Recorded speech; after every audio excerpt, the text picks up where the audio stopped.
Welcome back to the EXP Podcast. This week, we're going to be discussing the topic of good critique. I'm joined once again by my co-host, Luan. Hello. And with us this week, we have Jeryce and Vincent. So if you guys want to introduce yourself, Vincent, do you want to start us off? Yeah, sure. So thanks for having me in, guys. So my name is Vincent Dérozier. I'm a lead material artist at Ubisoft Quebec. I've been an environment artist for around 10 years, something like that. And yeah, that's pretty much it. Hey everyone, so I'm Jeryce Dianingana. I'm a 3D environment artist at Rocksteady, and I've been an environment artist for 7 years now. So to start us off then, on the topic of good critique, I want to just start off the discussion by looking at what actually makes good critique of work. So obviously we know that saying something is terrible or saying something is amazing, neither of those are particularly helpful. But what is it that actually makes something good, useful critique? Vincent, do you want to start us off? Yeah, sure. I think it's not really original, but it's always a matter of context. And I think it's pretty much why most of the time when someone is asking for, a peer review or some feedback on experience point or anywhere else, everyone is always asking, like, where is your ref? What is the context? And what do you want to bring or to convey with that work? Because most of the time, the feedback you are going to give is going to change depending on that. It's interesting that you bring up ref, actually. I think in a situation like a prop, right, like a realistic prop, you probably have a lot of good ref. But say you're doing something a little bit more imaginative or creative. I think a lot of people tend to ask for ref, and then the person that's doing the art doesn't really have anything because they're trying to make something out of their own volition. So what would you say, how would that person react to being asked for ref? Like, do you just say, I don't have any? Because usually what people say back is just like, well, if you don't have any ref, then... I think most of the time when people ask for that, it's because you feel that there is no ref or no main reference with the work of someone. And it's not because you are working on something even stylized that it doesn't have to be grounded. And you can ground something except if you have like the most famous brain that there is, like Kim Jong-jin, drawing artist or thing like that. So I think the best is always to stick with some refs, even if you're like going for something very loose and very abstract in terms of stylized stuff. You need to be grounded. Yeah, I agree with Vincent. I mean, even if the thing is not, doesn't exist, I think you still need references. Every artist are, even when they create something from scratch, if it's music or even other medias, it's always based on something in it. So I think reference would be the main thing to have in every type of situation, I would say. So say I then provide my mood board or my sort of loose reference, and then people say it looks nothing like the reference, right? And then you're just like, well, it's not meant to. But then they go like, well, I have no critique then. Like, how can you basically critique someone like that, right? I mean, even if I would say your assets or whatever needs to have some sort of logic, and you can find this logic in your references. You can always try to create something. But if you're basically, I'm not gonna say if someone like show me some stuff, I'm not gonna say it looks bad. I would say maybe some things, some areas in your environment doesn't look very believable, very like credible, very believable, I would say. So maybe you should, for example, fix your stair because it's kind of flying or whatever. It's just need to be logic, I would say. Yeah, and I think something else that is really important is to understand that there is a difference between art critique and critique of something that you produce to craft something for your work or for your portfolio and things like that. Art critique, most of the time, they are based on artistic painting from people that are dead since many times, or sometimes they are like actual modern artists, but it's not a dialogue. But when you are like giving a critique to someone on the internet, those people, they ask for it. So here, for me, the mindset is different. It means that it's a dialogue. Someone asks for help, for feedback, for context or whatever, and you can give something. But if the person in front of you is not open for that, sometimes it happens. The person is not like mature enough, or was just not really searching for help, but just bragging about his stuff. You can just stop. You tried, but at some point, for me, it's an exchange, and the person in front of you has to be in that mindset as well. Yeah, it has to be open. Yeah, I think what you said with like the dialogue, I think that's quite important, right? Well, in that situation, do you think you would how would you choose who to give critique to? Because like there's one thing that you can do is just spend all your time giving critique to someone, but sometimes it's quite obvious who's going to take critique and who isn't. Do you find that you give more critique if you're asked specifically for it, or do you just find the ones that you think you can really help? Me personally, I would just ask the person if he really wants my feedbacks on his stuff. I'm not gonna give free feedbacks just like it. Like Vincent said, it's a dialogue, so I need to have the permission from the other person to to start this dialogue. Yeah, for sure. And obviously sometimes you can see something that someone else doesn't see, and it's too bad because that person already posted stuff. But if you feel that person was in a mindset that I don't know, was like happy about his stuff, but was in a way of a path of learning, most of the time when I see something like that on the work of someone and I want to share it with him, I will send it a DM, a direct message, just a personal one, just to be sure that that person is not going to take it as some kind of public offense. For example, I'm not going to give some critique and feedback on our station page, because for me it's a portfolio space. Yeah, you often find people that might just come in with that fat critique in the middle of the comment section. You go like, that's neat and all, but like this is a finished piece. So yeah, why not? But obviously it's going to be a bit weird and out of place, because again, as I mentioned before, it's like everything is a matter of context. And most of the time when someone is like sharing a piece, for him, he is like in a mindset that that piece is finished. Obviously, nothing is never finished, and except in like 50 or maybe 80 years, and you will die, you will just like have reached the level you want artistically. But at some point, you have to call some stuff done, and you have to respect that people are saying that about their work, even if you see some stuff. So most of the time, I'm trying to do it like discreetly, except if person are like asking it like publicly on, I don't know, experience points, forum or thing like that. Yeah, Vincent is discreet. He's like sending me a DM. Hey, Jeryce, he's looking like shit. it's looking bad, man. Yeah, it's how I work. Remove it from ArtStation, please, man. I love you, but my name is Vincent. It's looking like shit. No, I'm not like that.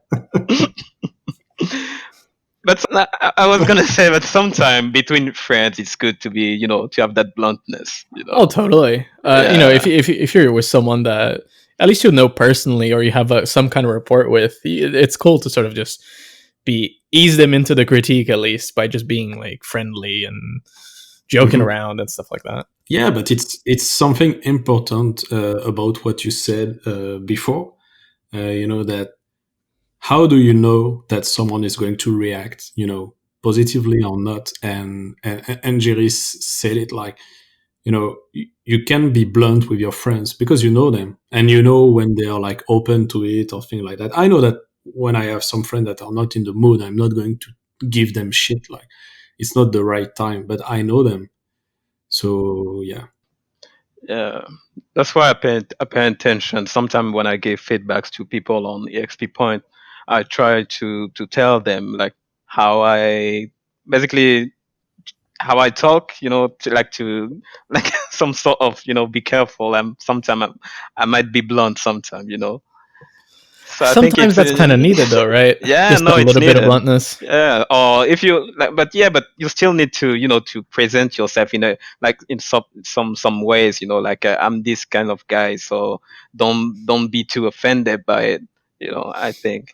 So in that situation, is there a difference between being blunt and kind of presenting your critique with, or your argument even with, sort of like an upfront, like, look, I'm going to be blunt about this, but I think this is good critique, or the difference between being a dick and being blunt with your critique. Yeah, but it's really a matter also of judgment, and obviously we are not robots. So I hope that you are, and we could all, adapt our language to who we are talking to. For Yeah. example, if I'm like talking to someone that is really like an introvert, I'm not going to that person the same way to like an extrovert, or someone that is really shy or really on the verge to crack or thing like that. You have to adapt also your own language, obviously, even if you want to deliver a message, because again it's a dialogue, and you can't just go ahead and say, oh, more blue and that look like shit and things like that, because it's just going to be taken as judgment, except that Yeah. maybe you were just going to help. Hmm. That's why I think you need to have this kind of first step, this introduction, like Mhm. even like Mm. to present yourself and to know the person a little bit before, giving those feedbacks, like how are you, Mhm. what are you doing, like who are you, basically, just to know a bit of this person before, just to reduce the chances of being offensive. Mm. Yeah, For sure. I think we see it. I'm pretty sure it's the same for you, Jeryce. I see it a lot on my side when we are like doing, um, portfolio evening, portfolio event with a Yeah. student, like going inside the studio. Obviously, that was like before all of that nonsense. But yeah, when you are like in event like that, you can see like, I don't know, 20, 30, 50, 100 portfolio in one event. And for me, like the feedback I'm like giving, they are always different depending on the person. Yeah. That's why it's so draining, because you have to adapt your language in what you are talking to. Not just because the person has different level in terms of technical skills, but because the person is not, this one is more shy, this one is more an extrovert, anything like Mm. that. How do you tell, if someone approaches you and shows you their portfolio? How do you sort of judge the person? Like, you start a dialogue, like you said, Jeryce. Yeah. But like, is there some questions that you ask first that tends to get you that idea of who the person is? I mean, yeah, there is a lot of things that you can do. You can ask, even like, for example, what's your goal, or what kind of job or studio you wanna go, and there is like multiple ways to find if this person is shy. I don't know, like, for example, one time I asked a person about like that kind of question, and the person was a bit like, I don't know, or we will see, like that kind of hesitation. There is some stuff like that can tells you how the person is. Mhm. Yeah. Yeah, honestly, if you like, when you are like talking to someone that is like very kind of on the edge of cracking or very shy, you just have to make them comfortable. I remember Yeah. that time, I was talking to someone, and that person was like so stressed out that he was almost going to throw up, and that was like very stressful for him. So I was just like going very chill with him, and just stopping talking about work and portfolio, and just asking him what he like in life. And Yeah. at some point, it just started after a few minutes to be like very comfortable, and to have almost fire in his eyes, talking about games and movies and manga and all of Mm. that. And after that, Yeah. the discussion was very chill, and you can just really discover that person and understand the context of the portfolio and things like that. But again, it was just because that person was like that. But if no, yeah, go on. No, go on. I was going to sort of pivot the question a little bit. I was gonna say that's a really good example. That's why I think some people tend to forget this first step of introduction, like I was saying, and like as Vincent said, after Vincent talked to him, and even not about his folio, the person just relaxed and be more chilled. So yeah, first step is it's important. First step introduction. Yeah, it's very classical. What people call like breaking the ice, just like at the beginning of a discussion or something like that. It's a reality, and most of the time the stress is coming because the person in front of you was kind of trying to anticipate everything, trying to avoid to make himself or herself foolish. But once you just make them realize that you are just a human being as well and that it's pretty chill, you can really see that person for real. So I think it's really important to just try to remove that pressure. If you really want to, like, for example, in a portfolio review, you want to understand and to meet someone really. So it's something that you have to care about. Yeah, absolutely. As an add-on to that theme, essentially, say you work at a studio and you have some people that have worked there for a little while, and they're struggling to get the art direction right, or they're struggling to get the feedback that they got given in a meeting on correctly, but they never ask for help. And maybe if they do, they're very uncertain about the way that they ask. Like, how would you pick that person out and help him out, essentially? You can't force people. It's a hard thing to do, I would say, and you might be losing your time and his time. It's something. It's really hard.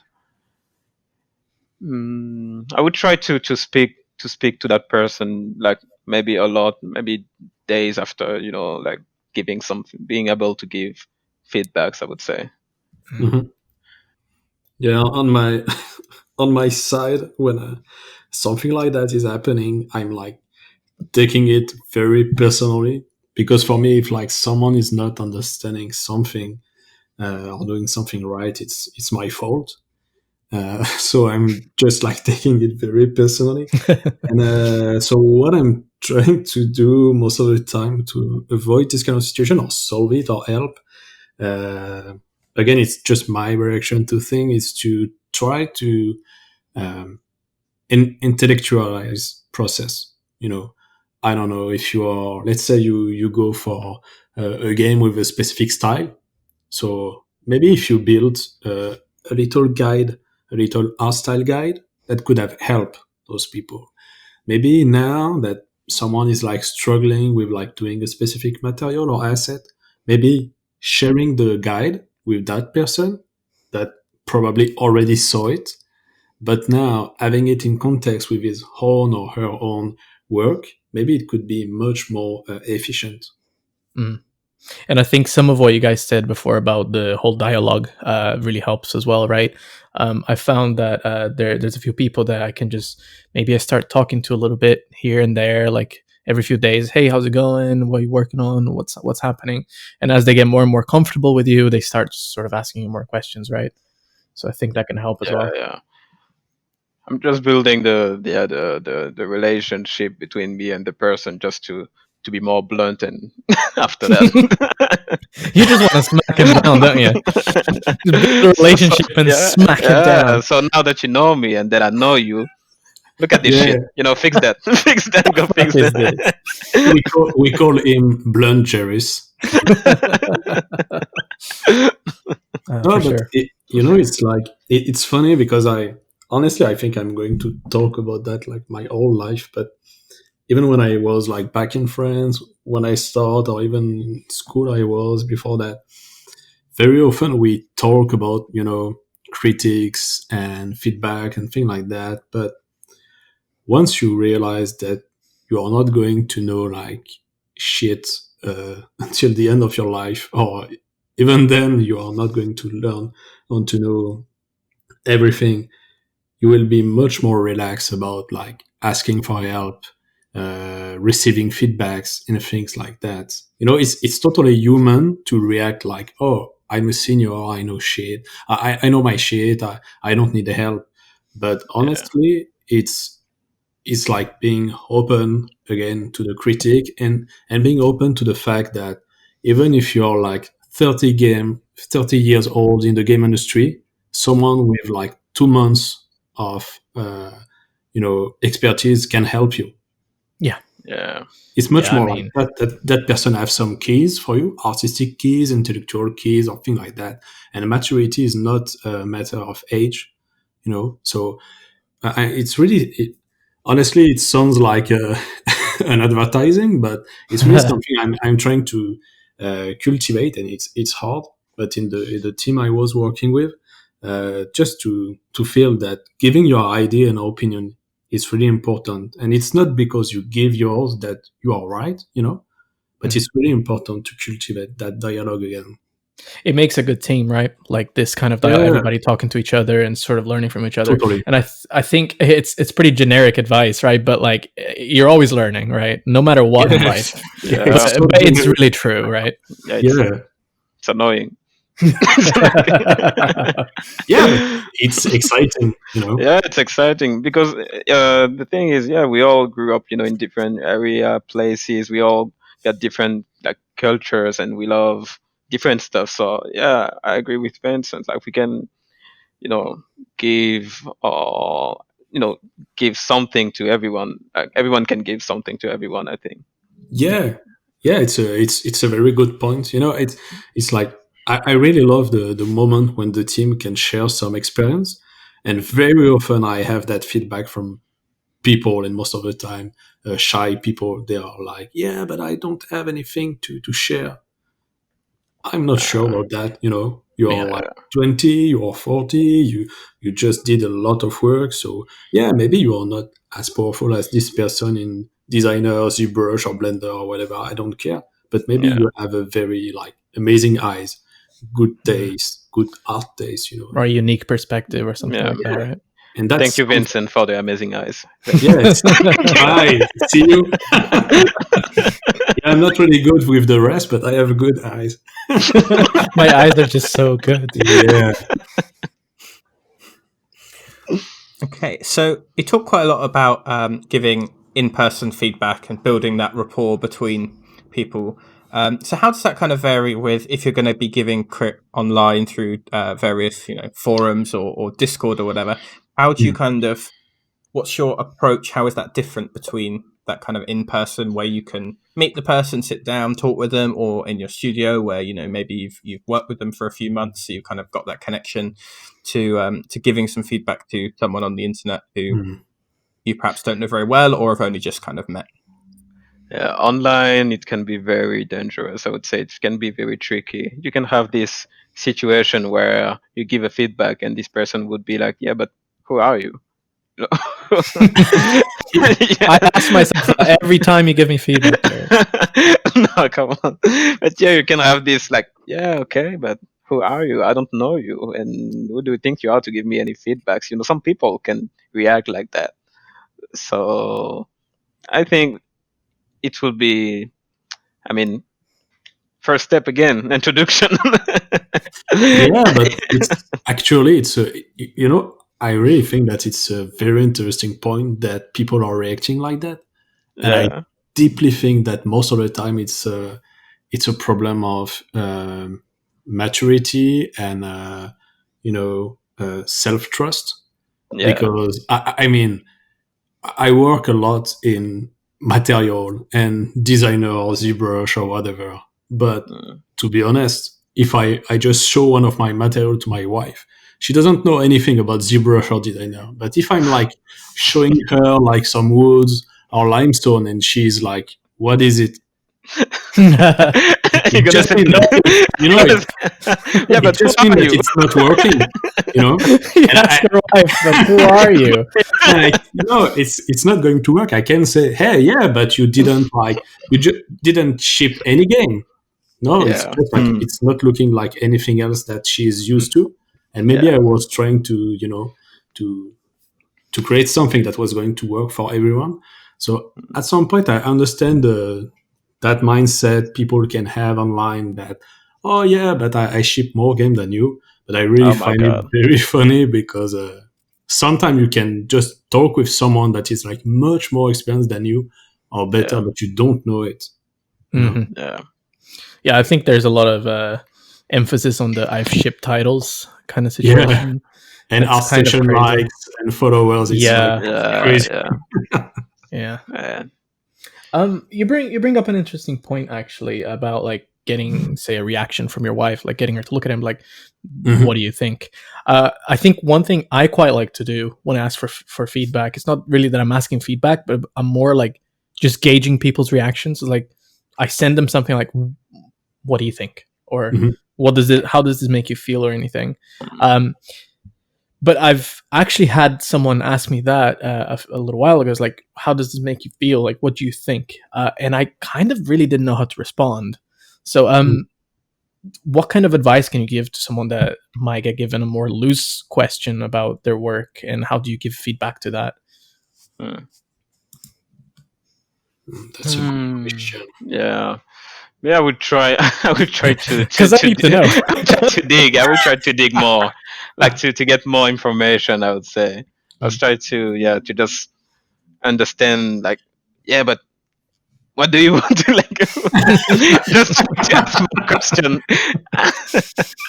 No, but it's an interesting question. Are you saying that according to like the feeling you can have, when you are like looking at a painting or an image or something like that? Yeah, I guess so. Yeah. I think. Yeah, I think it's something that obviously you need to ask to someone that is like comfortable with his own feeling. But it has to be something that you are able to say like almost in a few seconds. Oh, I feel warm, I feel cold, I feel afraid or very at peace with that image, and it's something natural. You don't need to ask to someone that has like 20 years of experience in the video game industry to respond to. But it is the difference between that artistic feedback and that technical feedback that you were talking about before, right? I'd say that that's more artistic feedback, isn't it? Yeah, that's exactly. Yeah. Totally. You were saying, Jeryce? No, I was saying that sometimes it's even better if you ask feedbacks from someone who is not in the industry. Yeah. Sometimes I just get more interesting perspectives in that. Just send random renders to my parents sometimes, and if I get this question about, oh yeah, where did you buy this? Okay, I got it. I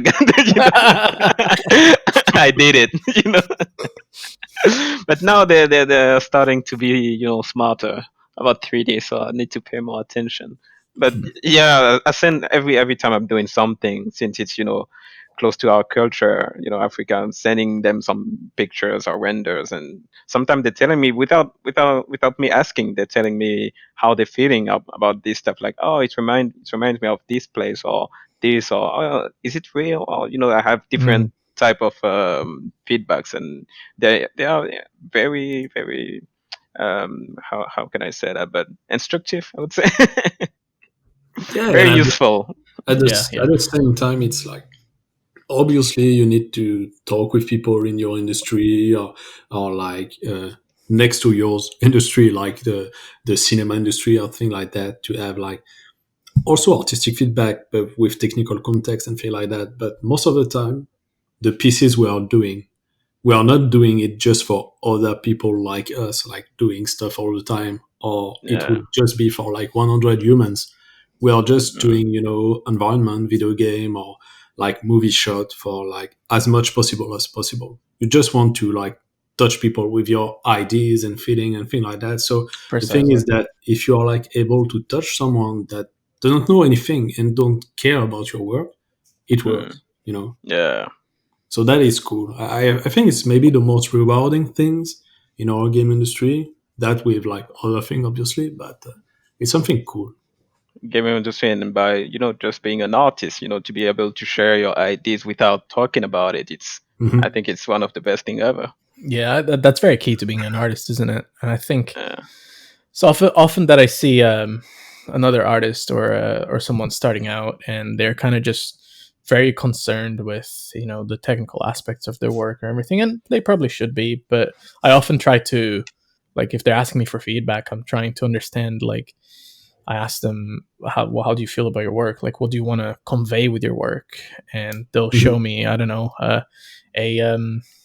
a generator room, and I'm like, from an abandoned factory, and I'm like, okay, but what are you trying to show with this, right? And often I don't think they know, and I'm wondering if people need to think a little bit more about their art rather than just do something just cause.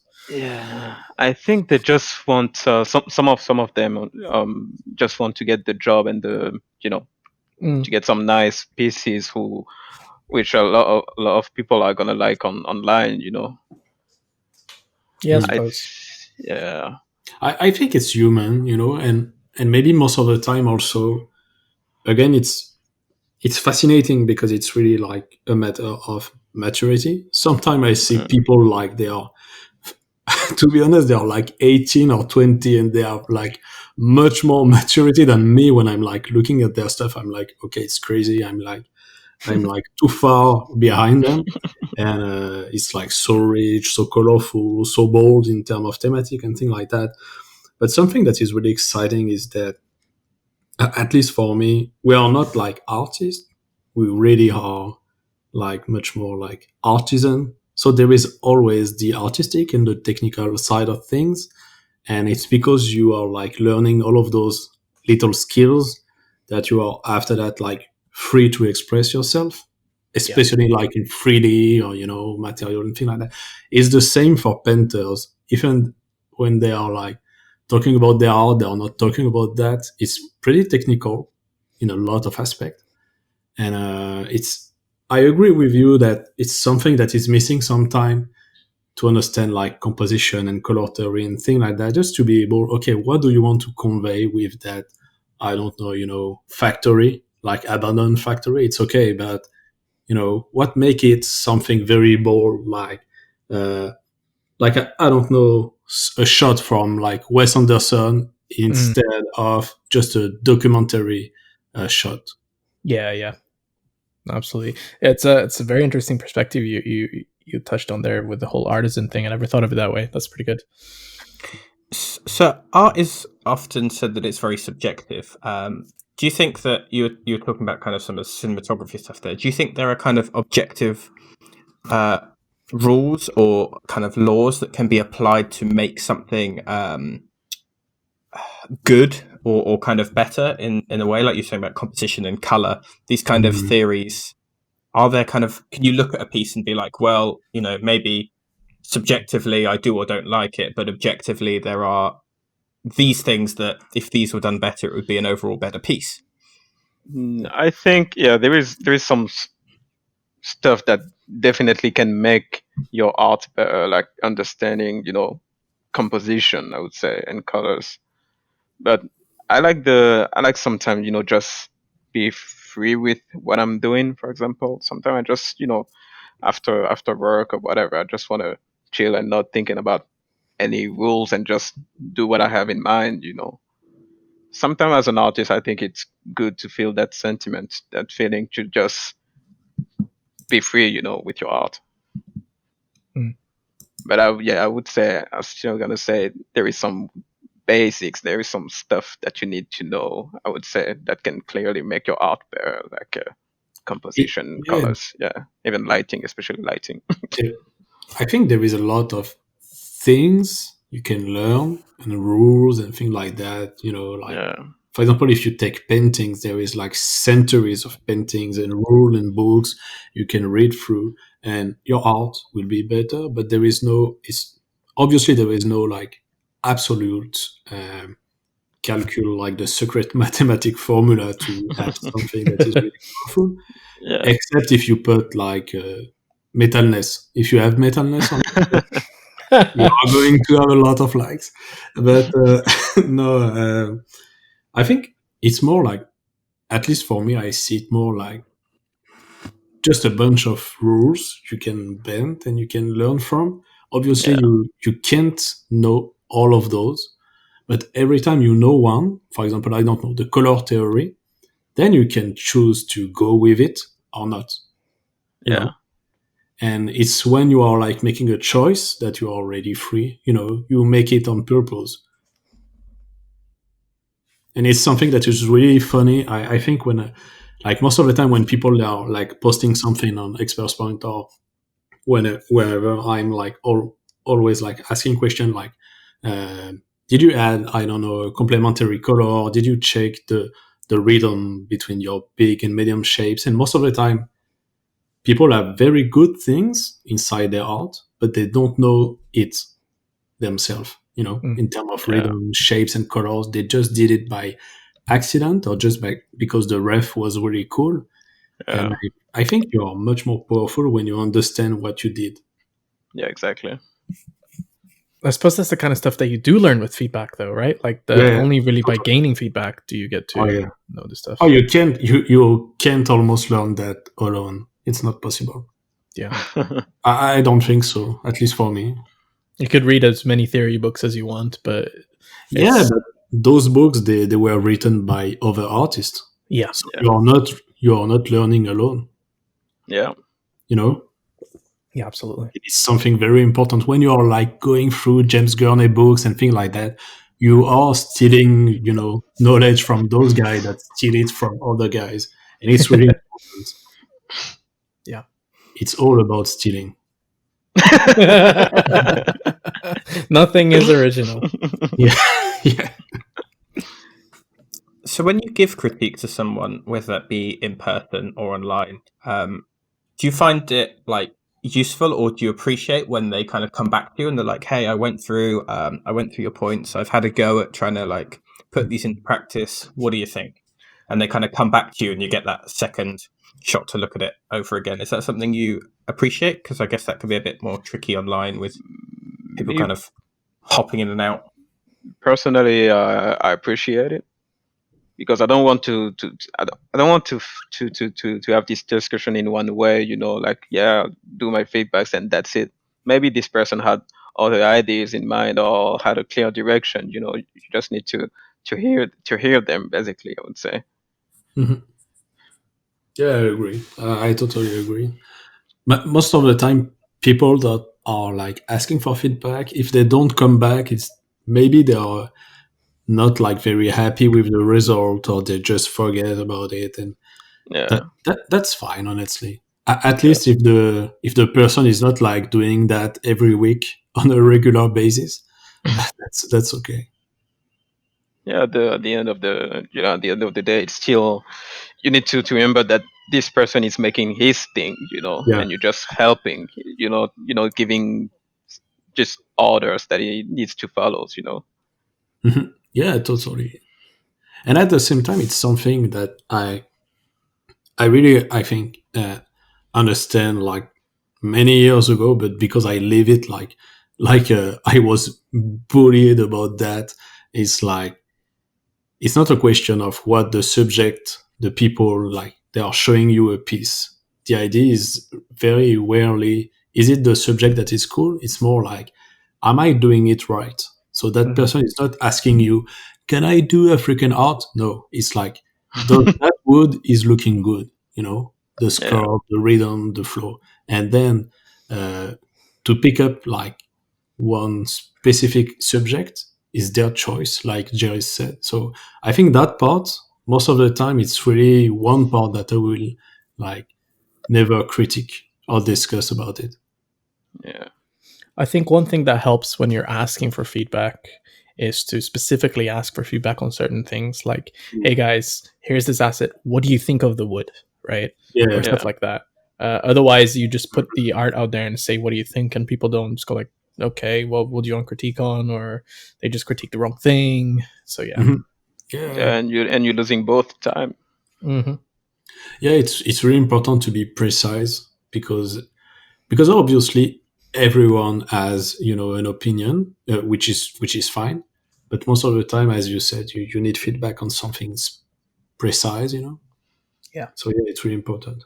Yeah, because itself, I would say it's an art to ask for feedbacks. Yeah.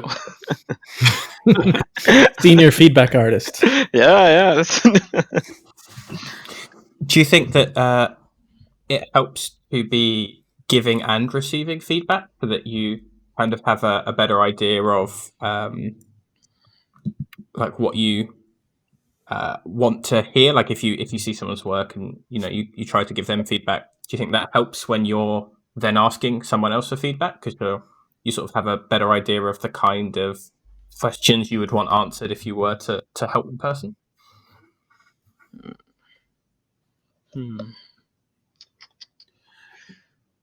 Do you mean like someone asks you for feedback, and is it cool for that same person to ask for feedback for someone else as well? I'm meaning more sort of, have you kind of had situations where you've given feedback to someone and then that's kind of sparked you thinking about something in your own work that then you can go ask someone else about? Like every day, every minute, every hour. Same. Yeah, but I would say that like the first time I had to very like really intellectualize, process, and think about my own work and about myself, about that was the first time I have to give to teach. That was many years ago, like 8 years ago, something like that. And it's at that moment that I realized how much I was not like ready for that, and how much I didn't know. Because I realized, okay, I'm going to teach those people that, but in the middle of that, there is that I don't know. And I think it's really important to let people try to, if you try to explain something to someone else, you need to understand it to a very deeper level. And it's really where you are going to realize what is missing to you as well. So I think it's really important to learn how to give feedback for you, even like as an artist. Yeah. Nice. Okay, and I think we sort of like very briefly touched on this, but it can be very easy for people to get quite defensive when talking about their work because it's something so personal of the time. Never seen it happen. Yeah. So, man, this can happen kind of both online and in person. So how do you kind of approach that if you can sense that someone's starting to get defensive, or if they are kind of perhaps they do want the feedback, but they're kind of getting a bit defensive and they're a bit less receptive to what you're saying? How do you kind of approach that in a way that's... Me personally, I don't want to waste my time with this. You walk away. If the person is asking me for feedback, like asking me, and when I give those feedbacks, it's like, being defensive, I just, don't waste my time. Because the thing is I just want to help you, it's for you that I'm doing this. If you don't want to acknowledge that, it's on you. I mean, you're not wrong, right? Like, I guess if they don't want to take the feedback, you just say like, hey man, like I said what I had to say. Take it or leave it. And the thing is, some people don't know how to move on this. Some people get offended and try to fight this. I would say people just don't give a fuck about it. Just move on. Just move on. And let these people, But no, to be honest, sometimes you have to teach them. Some people have just need to learn how to receive feedbacks. Because I saw that a lot of time. This thing is happening all the time, people being defensive, offended, like basically, you're saying that my art is shit. You just have to calm them. Sometimes it's even better if you just chill you just chill and say, man, just trying to explain what the goal is of all this, like, man, I just want to say that to you because I'm trying to help you. I'm not trying to be mean. I'm just, just to explain those things. Maybe after that it's gonna come. But if you're still being defensive, just say bye. At some point, if you are like giving this kind of feedback in a studio, I'm not talking about like online because it can be different. It can be like a lot of people, but if you're like in a studio, in a team, everyone it's different. an adult, and everyone is here because they were hired for their skill and background and for something they can bring to the team. And if they are like still reacting very poorly at discussion and feedback, obviously I'm a very naive guy, so most of the time I will always try to explain that I'm not trying to judge. I'm just trying to share and to teach and to discuss. But at some point, if like someone is just like biting you every time, you can't help them, like force them to be helped. So I would say like you try, but if at some point someone is like, it's not happening very often, but it can, someone is like very not open, like a wall. Okay, for me it's fine. Don't go into an argument and just like reach them with an example. You don't take care about them. You don't think about them anymore. You try to help them. They don't understand, I don't know, color theory or rhythm or something you want to create. Okay, you just do it and you just prove them you are right. You prove them wrong. So they understand you were not like trying to be judgmental or aggressive. You were just like believing in your solution. And what is very important is that in that process, if you realize that you were wrong, you need to go to that person to discuss with, to say, okay, you were right about that, or maybe we were both wrong. But I think it's really important to keep the dialogue open, or you will just crystallize, some kind of very tenseful situation.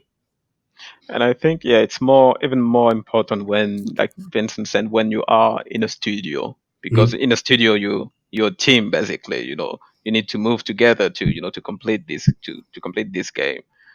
But online, that's the difference between online and studio, I would say.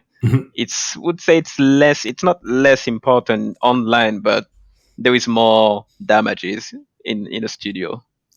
I guess it's kind of your job to take feedback, really. And it's your job, and it's your job. Oh yeah, it's like your money on the line. So if you go in a studio and you don't want to get feedbacks, man, just change job.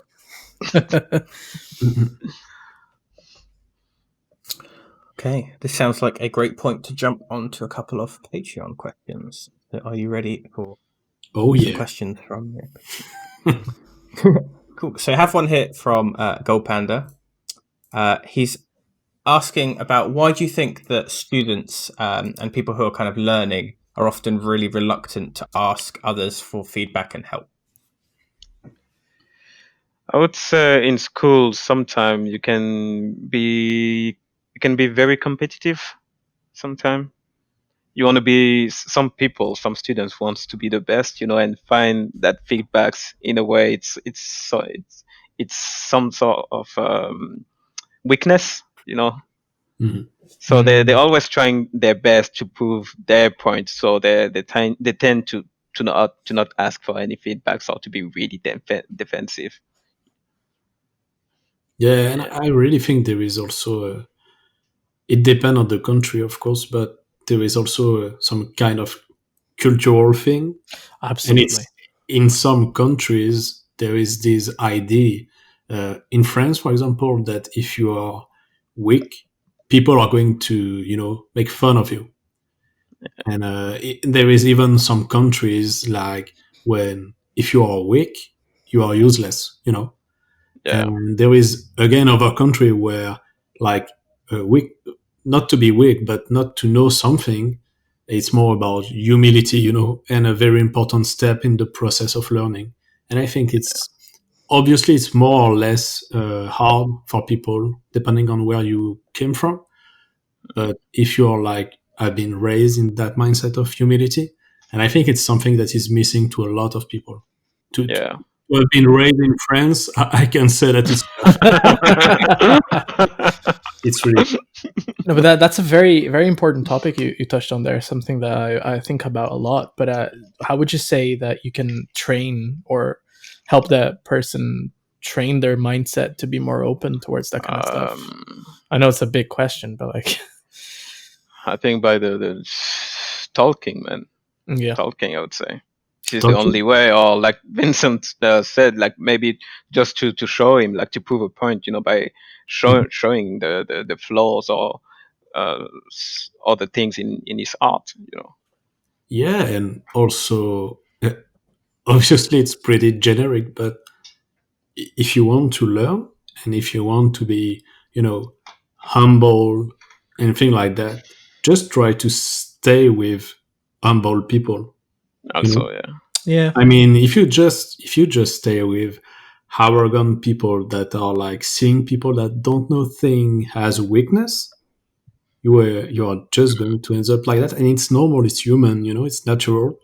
But at the end of the day, at the end of your life, it's not going to be good even for you, because you are just going to crystallize your knowledge, to be very rigid, to close yourself to other people and things like that. So, and that's why I love to be like online, to talk to people that are like half my age and that are just kicking my ass with a lot of stuff, because it's like, it's humbling, it's cool, it's exciting, and I think it's important in the process.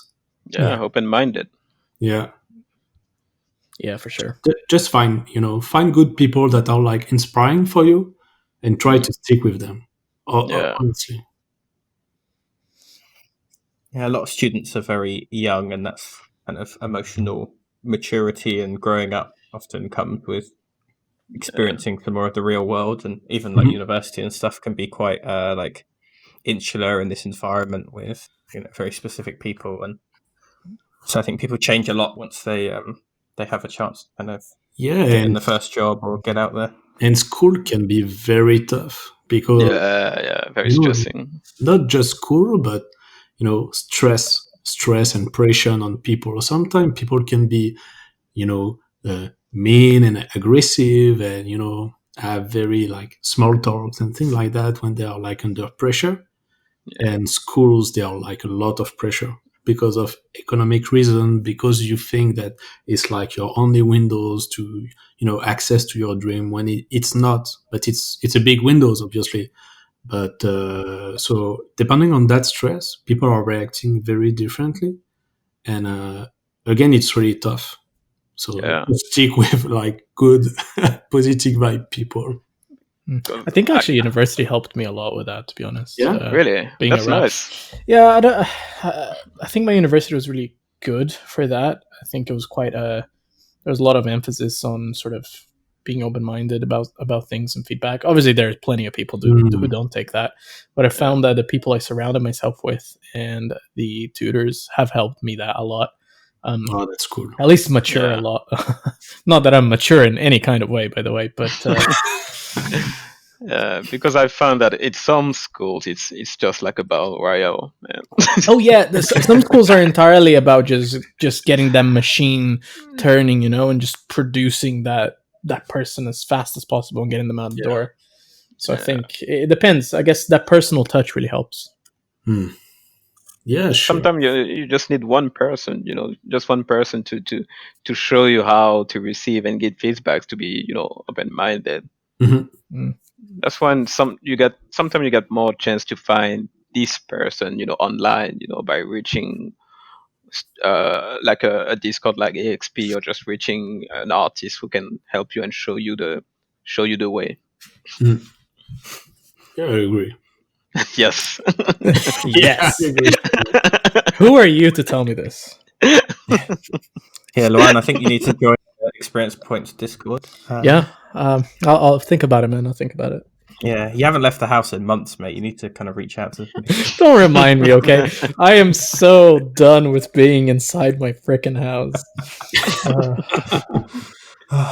Okay, and we have another question here from Tom, who's so basically he's saying that a lot of social media and kind of online, there's this culture of everyone kind of being very like, you've got to be super positive, and everyone's like, oh, this is great, this is amazing, and it can be really hard to kind of cut in with some feedback without it sounding super negative, because everyone's just kind of Yeah, that's the American way. That's the building everyone up all the time with, oh, this is so good, so good. So do you think that kind of holds people back from feeling like they can go and offer useful feedback? Yeah, that's dangerous, man. To be honest, I don't like this. I'm not a huge fan of this, Basically, if you never ask for feedbacks and you just post your stuff on ArtStation, for example, you're gonna think you're the best. There is some chances that you think you're gonna be the best, and sometimes you just need one blunt person. But this thing can just lead you in a way that it just can close your mind. Basically, since you're used to have all these positive comments on your stuff, the moment you're gonna see one bad or one person questioning your art, you're gonna be on the defensive. And I think it's a bit dangerous, that pratique, to be all positive. I think it's like, I agree. It's really a matter of. It's always a matter of context. You can be very toxic with negative talk, but you can also be very toxic with positivity. Let's say that I'm just saying to you that I'm feeling very bad. I'm feeling bad because I'm staying home and I can see my family, anything like that. And you are just like, oh yeah, but I don't want to hear about that. Yeah, that's not an excuse, man. I just want to hear about music and you have to be tough and things like that. Depending on who you are talking about, maybe you are just damaging that person. So when I was talking about try to stick with positive people, I was not saying at all try to stay with crazy people that are not seeing the reality, like people in Pleasantville or things like that. It's just try to be with people that are not diminishing you, but obviously try to be with people that are seeing you as you are. When you are feeling down, it's totally okay to say it. And obviously when you're, it's okay to feel insulted. It's okay to feel bad or down at some point. And it's really important to say it, obviously. It is just not okay to be a very terrible dick about it and insult everyone. But it's normal to have this kind of feeling. So I totally agree with the person that wrote that question, that positive vibe thing it's cool, but can be very toxic as well. It really depends on the context, obviously. I think you just need to be honest with everything. I think just need to be honest, on how you feel, like you said, Vincent, and the rest. That's a good question. That was a good. Yeah, it is a good question. I saw that question earlier, and I was like, "This is a good one." Congratulations, you win the prize. You win 1 year of Jeryce feedback. Oh my god! Send him a DM. I think that brings us up to the Luan bonus question. So this is a repeated question, but I'm kind of trying to do a service to ArtStation here by catching people who don't have banners. And you see, Vincent, you do not have an ArtStation banner. And, I do not. I would like to know why. See, we got Tyler Smith to change his banner. So I think if there's one thing I'm going to get out of this podcast in my lifetime is I'm going to get people to get their banners in. Yeah. Vincent, why do you not have a banner? It's just because I don't care about having a banner. Because I don't give a fuck. Yeah, we can talk about it, but if you can be in touch with people from ArtStation, if we can even remove likes and followers, right? I'm in, man. Don't be on the defensive like that, Mr. Just accept you need to have a banner, man. No, I'm trying to be positive here. Well, there you go. You wanted my question. I'll think of something else next time if both guests have banners. That was a good question, but I prefer the previous one. So defensive. All right, okay. Here we go. All right, here we go. Either each of you, first Vincent, then you, Jeryce, pick your favorite food from the city you live in. Oh my god! I'm in England, mate. But you're in London, innit? Not fair. You're fucking London. I was born in France and I'm in England. Don't ask me that question. I know, but that, I, as someone who also lives in England and who was not from England at all, it pains me to see the food situation here. Because Vincent's going to be like, "Oh man, the poutine here is fantastic," and we're just going to be like, "Yes." No. There is a lot. There is ton of good food, and if you are one day in Quebec, or if you are living in Quebec, you just go to the it's the Takayama Ramen, and you just order some takoyaki. And you just roll in the streets. So, it's crazy. So you're just saying, go to Canada and order Japanese. Yeah. I would say the same. Go to London. If one day you come to London. In the world, so you just order those. Yeah, true. All right, I'll hold you to that when I go to Quebec. Yeah. I would say come to London. And I know the best food is the one from my wife. I should have said that. oh my god. Yes. I'm in trouble. So don't cheat, man. Come on. Jeryce, for you, I take it's just the fish and chips. No, not even. I don't think anyone's favorite is the fish. Baked beans on toast. I would say Indian food. Yeah. Yeah, no. If there's one thing that England is good for, is Indian food. Indian food. There is some, but it really is. Indian food. And take your plane, Vincent. Come to London to taste India. Indian food. Come on, man. You need to. I'm supposed to go to India for that since like 2 years. So. Oh my god. One day we'll all travel again. Yeah, one day. All right, that's me done. Brilliant. Okay, that brings us to the end then. So thank you very much, everyone, for listening in and joining us. Thank you, Luan, for helping me host. And big thank you to Vincent and Jeryce for joining us. Hey, thanks if you want to learn... Yeah, thank you, guys. Right. If you want to learn more about EXP, go and check out some of the fantastic articles on the website, or come join us in the Discord and come and get some critique, or come and give some critique. Okay. Can I say something? Go no. for it. Okay, bye. Of course you can, sir. Yeah, so I want to say hi to my mom, to my dad. No, I'm kidding. Close this. Just your mom and your dad, no one else? Yeah, no one else, man. Well, thank you everyone once again for listening in. Until next time, take care. Bye.